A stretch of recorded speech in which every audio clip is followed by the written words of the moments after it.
Hey, how's it going, everyone? Just back again with not really a lesson, just kind of talking a little bit about an experience I had today, and then it got me, thinking about the Bible and end times and the rapture and topics that come to my mind very freely these days.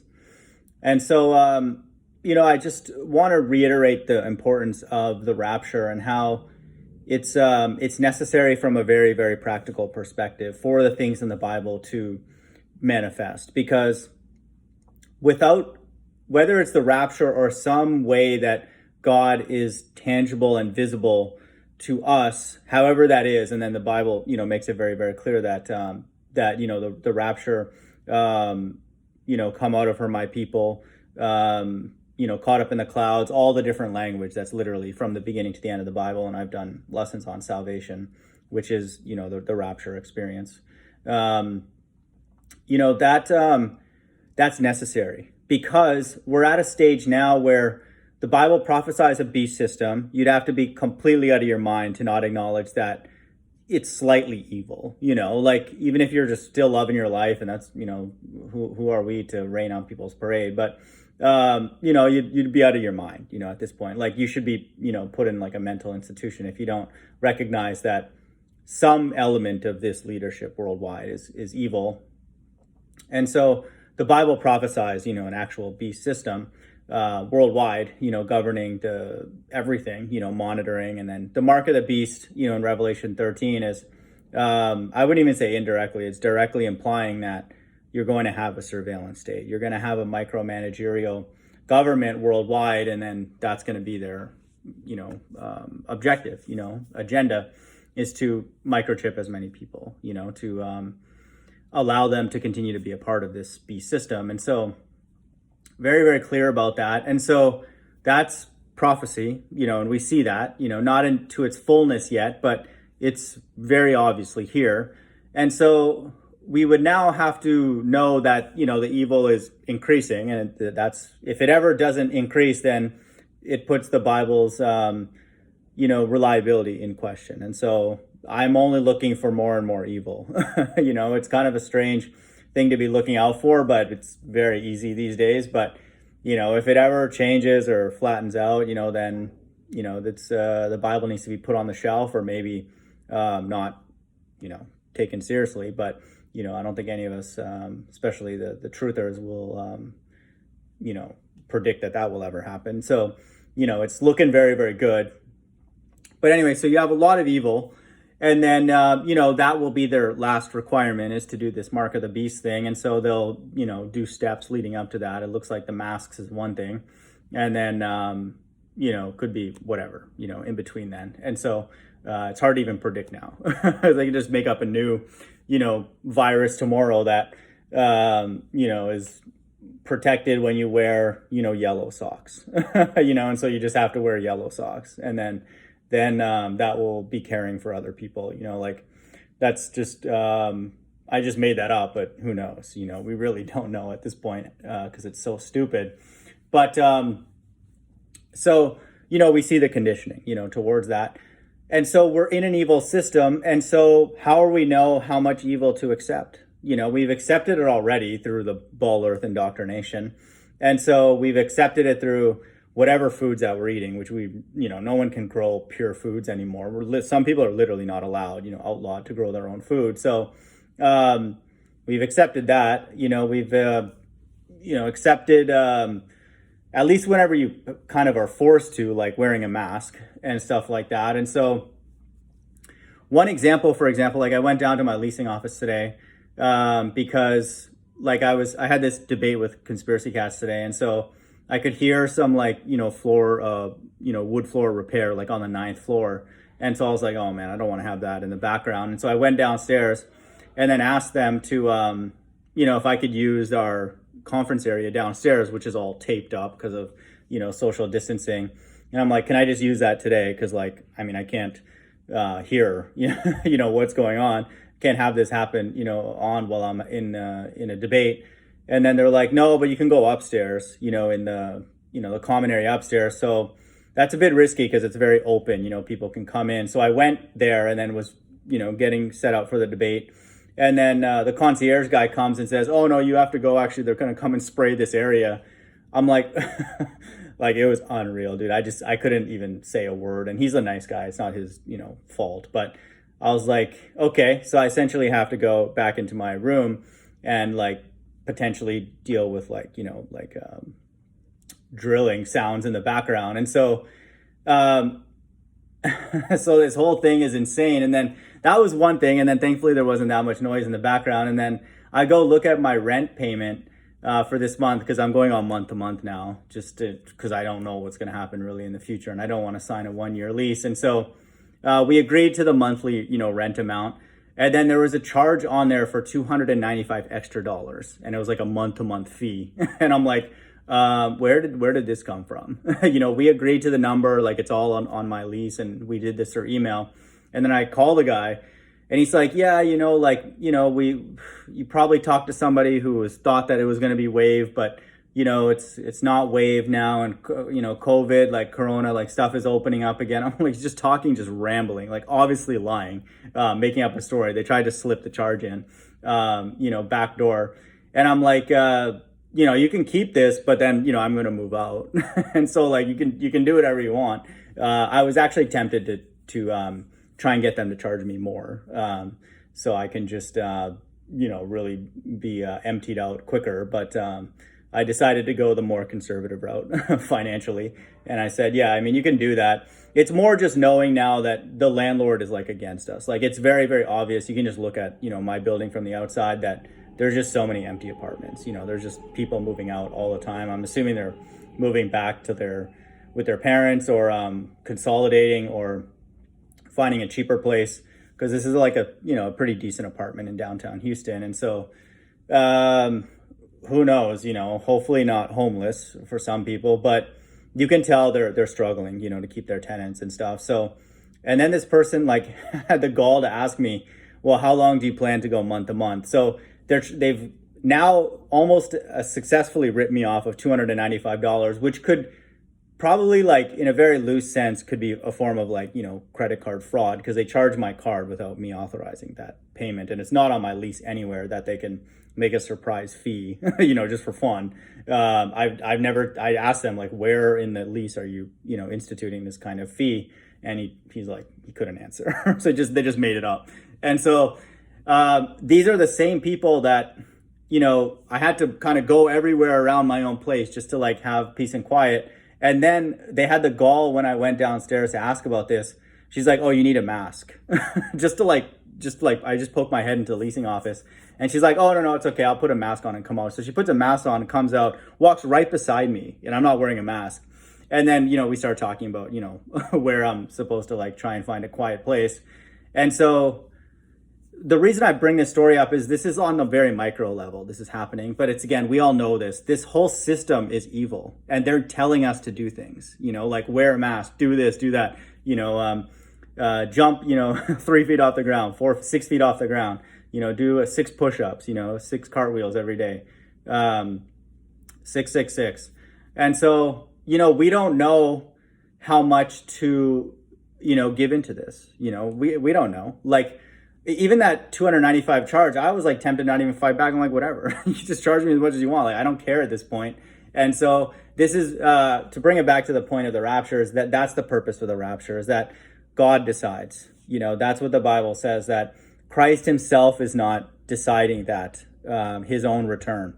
It is the Most High interacting with God's elect. And so God decides when whoever those people are, have seen enough, and so it's a mutual thing. This is where we have local level free will, where we as people, even if we're not of the elect, we have, whether, how God gives it to us, and he still may be controlling it or aware of it fully, we still have the ability to negotiate with God, and so that's it's a practical thing at this point, because we've already been in so much, evil, and required to sin and to lie and, play along with this mask thing and all that. Like, I have no choice. Like, I went into a restaurant recently, and then right when I stepped foot in, they're like, do you have a mask? And so, it's that kind of thing.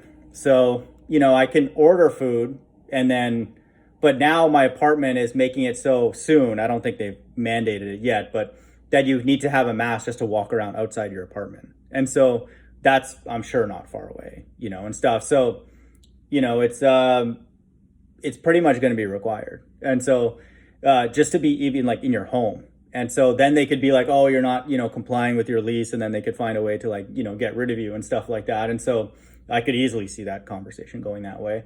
And, I don't know, I may need to go there, at some point. And even with my renewal for my golf membership, I have to put in my requirement that if I'm required to wear a mask to play golf, I mean, I can't be a member. I'm not going to play golf with a mask on. I don't mind putting it on quickly to like grab the key or, grab a quick Gatorade or something, but I'm not wearing it while I'm playing.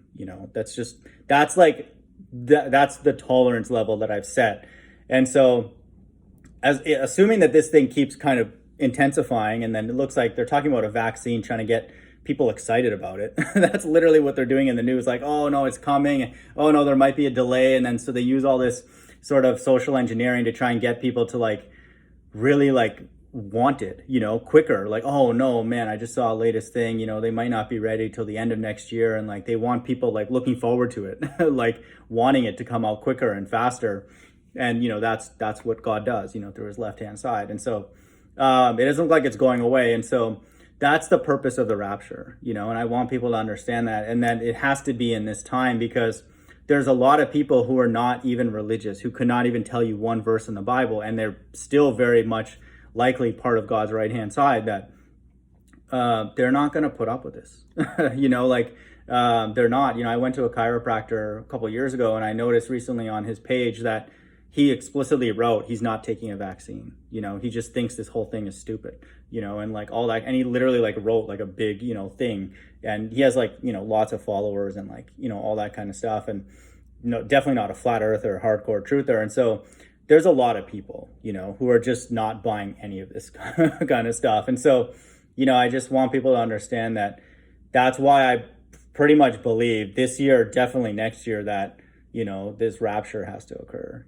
because, how much more do we have to bend and flex for a system that we know is evil? It's obvious, like the elephant in the room. They know they're implementing evil stuff. We know we're complying with it, and we've had no choice because we've done it our whole life. Now the only question is, does God exist, the God of the Bible? And then does he care? Does he care enough to, once we care, whoever those people are on God's right-hand side, enough to, say, enough is enough, that kind of thing. And so it's just, to me, more and more evidence of the Bible being true, because the requests and like the rules are so stupid, they're just insane. And then we see that there is, corruption and leverage and deceit everywhere, like, my landlord is literally trying to sneak $295 out of a person that they know could move out, with 60 days notice, but they're like that desperate for $295. This is like a high-rise building in the middle of downtown Houston. They're nickel and diming us, and so, I mean, how can we win, at this point? And so my rent would have been effectively like the rent of a New York City apartment, and then it would be effectively to offset, somebody else moving out. So I'd be paying close to double my original rent.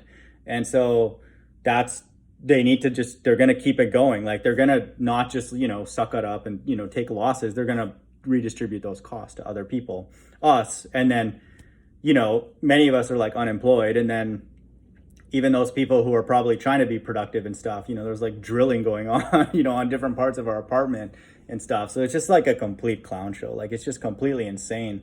The leadership and just really all the transactions that are going on earth are just completely ridiculous, and so I would say the cool thing I'm excited about is like the next stupid thing, because the next dumb thing is going to irritate God's right-hand side wherever they are on earth even more, and then it puts God even more in a corner, even though we know that he's behind all of this. Ultimately, the mark of the beast was his idea. And so this is an exciting time, as weird as it is. It just, the weirder it gets and the dumber it gets, the more and more likely that, Christ's second coming is soon, like on the order of days at this point, because I don't know, you don't really have to be that virtuous to know that this is really stupid. This whole system is insane. And now they're just kind of giving people, extended unemployment and all that kind of stuff. But that's just to further evidence that the economy was failing, because if something very, very minor like this cannot be, withstood, by an economy, then the economy was obviously broken beforehand. And so, like, this is just very, very obvious, that all these travel restrictions and the beef between different nations and all that is just strictly because no one can afford to fly. And so they need a story of, oh no, coronavirus, like, it's not safe for people to travel and all that. And then, all these like Black Lives Matter looting all these stores. The real reason is that people don't have money. So they can't buy any of those things. So they need a narrative for why those stores will be going out of business and unsafe and all that. Their sales are down, but they'll blame it on Black Lives Matter protesters and looting and all that. But the reality is, it's just the money supply is slowing down, and all they can do literally is just trickle a little bit down to us. And then they're trickling a little bit down. I've received a little bit in the last little while. And, but our cost of living is increasing, with rent. And I think food is the next thing, I suspect, relatively near future, if the Bible's true. And I saw that like mainstream, news talking about food prices and shortages and all that. So, I don't know. To me, the Bible's looking really, really good, like extremely good. And, this is an exciting time that, this much evil, coordinated evil, which we're all swimming in, and even the quote unquote elite, we think that they have it good. They're the ones who have to get in front of a camera and lie, and just tell stories, say everything's fine, wear a mask, social distance. Like, they're enslaved too. I want people to know that, like, they're not, obviously they have a lot of money and, they don't have to wear a mask and, like dance around like we do, but they're enslaved as well, because they're implementing evil things, that God wants. God wants the mark of the beast to be successful for his left-hand side.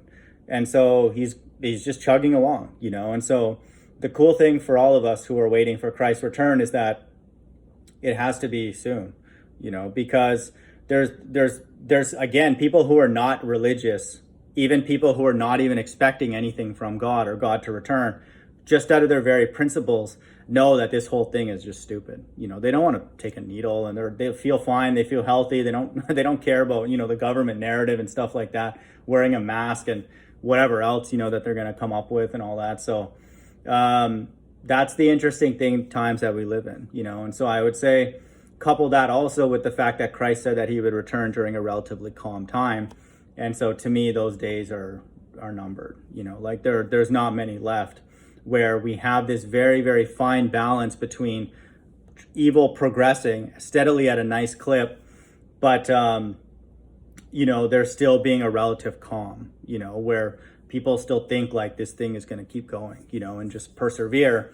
But then you also have to have a group of people, the Bible says at least 144,000 men, that want out of this place, badly enough for the Most High to have to send his son back to rescue them, and then all the others, the my people in Revelation 18.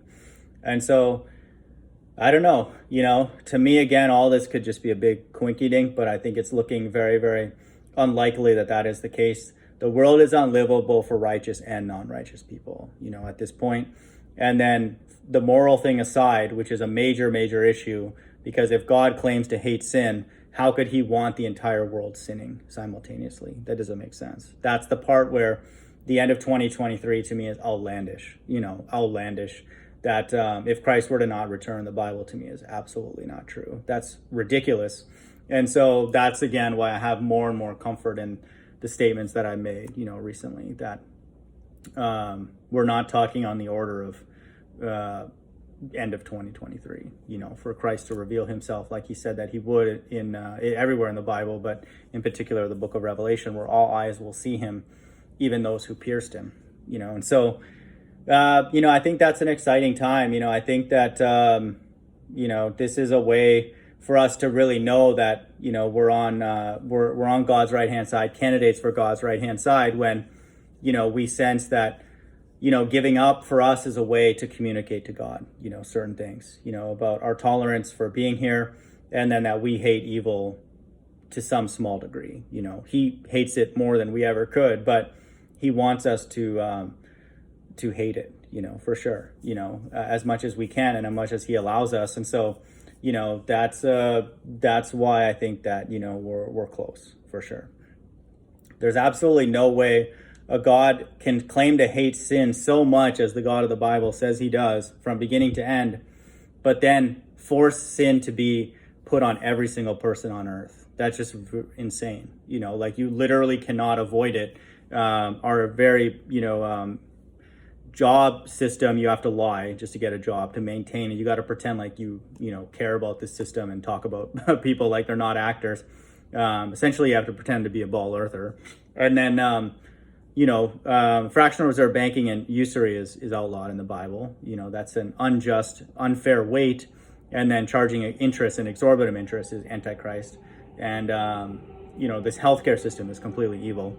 God is supposed to be the healer, you know, and then the way that he's provided, you know, here on earth, and the list goes on, you know. And so everywhere we turn, there's evil for everybody, you know, and that's just obvious. And so, again, I'm sitting very, very comfortably on my predictions. And, you know, for me personally, I don't really have that much fight in me. I mean, I got that charge reversed, but, you know, I just think that, to me, again, everything is fueling the Bible being true at this point. It's a win-win. This is a beautiful win-win for me. If I continue to see more evil, more leverage, more, you know, trying to like cheat people and scam me or whoever, I'm like, that's good, because then this reminds me that this is hell, and it's just a weird, like, good feeling. You know, it would really at this point weird me out if people started to make concessions and like, oh, sorry, you know, like, we have this kind of deal for you, we're trying to help you through this time or stuff like that. And I'm not trying to get people to feel sorry for me. I really don't care, literally at all, about anything. I just have 2 golf clubs coming in the mail. That's the only thing I care about at this point. You know, which is, you know, I'm thankful in the sense that I really have to just look after myself. So that's not, you know, what the purpose of this video is. I literally could not care less at this point. You know, maybe like a little drop could be squeezed out, but it's, you know, the saying, I could not care less, like, you know, I'm there, you know, and it's not a bad place to be. You know, these kind of things just roll off my back much easier, you know, than probably at other time in my life where I would feel kind of offended that somebody tried to, like, you know, hoodwink me and try to slip that, you know, charge underneath, you know, my radar or whatever. But, you know, I mean, yeah, they're just everywhere. You know, there's just this system is so profit driven, and how could it stop? You know, like, how could what would motivate it to stop? Our president is the poster boy for that type of mindset. You know, just charge people whatever, you know, just get as much as you can. If the building can't make payment, we'll just shut it down, file for bankruptcy. Some new person will come in and then, you know, fill it up with, you know, new sets of people. And so that's fundamentally what Trump is about, you know, with all of his, you know, real estate and all that kind of stuff. And that's the system that it is. And so, to me, this has to be built up to be destroyed, or else it just wouldn't make any sense. I don't see anything of sustaining value, you know, going on here. The whole economy is just literally people running around doing nothing, you know. And then, to me, the debate that I had with Conspiracy Cats earlier was just more of that, you know, just nonsense. Like, just like stories, putting an image up. How do you explain this? Just has like a heat map of the world saying that that's how seismic waves propagate and stuff like that. Just like the most, literally the highest level possible. Like just a big picture of like the earth, you know, with a bunch of different colors, saying that that's like the proof of the globe and stuff like that. I mean, that could not possibly be any dumber. Like, it's impossible, you know, for anybody to defend something, you know, in a stupider way. And so either they're just really dumb, or they don't have, you know, the truth. And so, you know, I would give them the benefit of the doubt that that they're not retarded, that you know, they're just pushing a lie, you know. And so that's all they can do, is just put those kind of images up and expect that to be compelling evidence of a ball earth. And so, you know, we're surrounded. You know, that's pretty much really what the point of this rant was, is that we're surrounded. You know, it's, for me personally, I would say I gave up, you know, maybe a few months ago officially. I kind of gave up the giving up began when I would say especially when I worked for Bed Bath & Beyond for a very brief time, because my boss was, you know, not wanting me to, like, you know things and like hiding information from me, but he was actually trying to protect his employees, because the CFO was trying to like cut the budget. And so she would come to me and then try and get information from me because he didn't want her to see the figures. So she would cut the budget, you know, because they weren't doing as well, just because of the whole Amazon, but also the economy, you know, slowing down and all that. And so my boss was against me. And then, like, you know, it was just boring, because like I wouldn't have anything to do. So I was like literally sitting for 8 hours. And then sometimes I would leave at 5 instead of 5:30. And then he would ask me the next day, like, hey, you know, you left 30 minutes early. Like, why'd you do that? And so he's looking for a reason to like get me removed. And then he wants somebody else to come in and then have churn. And then, you know, he could protect his people. So I'm not even saying that he's evil, but, you know, that's, I started to realize, like, this is not really sustainable for me personally. And so then I had another situation very, very similar to that next. And then, you know, the one most recently was just, you know, boredom, you know, just not really, like, not bad people at all, but just the same kind of thing. You just sit there and no one gives you anything to do. And they, you know, they want you to just basically kind of go away. And then, you know, they'll just hire somebody else, you know. And so, you know, there's no incentive for collaboration. There's no useful work. A majority of the people in all these corporations are not necessary, you know, and then that's very, very clear to me. And so that was sort of the beginning, you know, roughly that time, 2014, 2015, that, you know, I started seeing that it's not me, it's like the system, you know, it's the corporations, it's the, you know, there's no changing. I'm not going to change it. I don't want to change it. You know, people want to, you know, if somebody wants to take an extra $295 to my rent, you know, like, I may just pay it for a couple months and then, you know, I'll just find some other place, you know, like figure out something else. So, you know, it's kind of a strange thing where it's like if people have, you know, traded stocks, like you can buy a stock that when another stock goes down, you know, then you make money. That's essentially what I've done to life, you know, my entire life, is that the more this world decays and becomes, and I see more evil and stupidity, it like makes me happy, you know. Like it's like really, really good, you know. It's just like literally if there's like a bucket in front of me that says Bible on it, I'm just throwing more and more money in that stock, you know. And it's just, to me, that's a beautiful thing. It's kind of strange, you know, that it has to be this way, but, you know, for people in the Bible, you know, and really care for it, you know, and want to see it play out because of all the things that it promises after, you know, the evil. This is a great time, you know. This is an absolutely great time. This system is unsustainable from every single angle, every single perspective. Mass spending from the government, just handing out money, the dollar is just destroyed. All the stuff that we're buying is unnecessary. You know, we're enslaving people in different parts of the world just to like make a new phone. All the American people just think God doesn't care about all those people, you know, obviously, just, you know, whatever. He only cares about us, you know, getting the next iPhone and the next golf club, and I'm part of this. That's the way we think, you know, and that's why America is described as a whore. It's just somebody who's just consumed with their own pleasure. They don't even care. They're like, don't show me those images. I don't care how many hours they're working. They're tying their kids up to the wall, whatever, you know, just keep turning that crank, and then America's going to keep on going, you know, keep riding another 10, 15, 20, 30 years. It's going to be great. You know, it's going to be good. The God of the Bible would not exist if this continues. You know, I want people to understand that he doesn't exist, you know, and so we know that he exists because everything that he's telling us is happening right before our eyes. And so those are the days that we live in. It's, I would say at this point, it's day to day, you know, not month to month, definitely not year to year. and it's exciting. Hope everyone's doing well. Bye.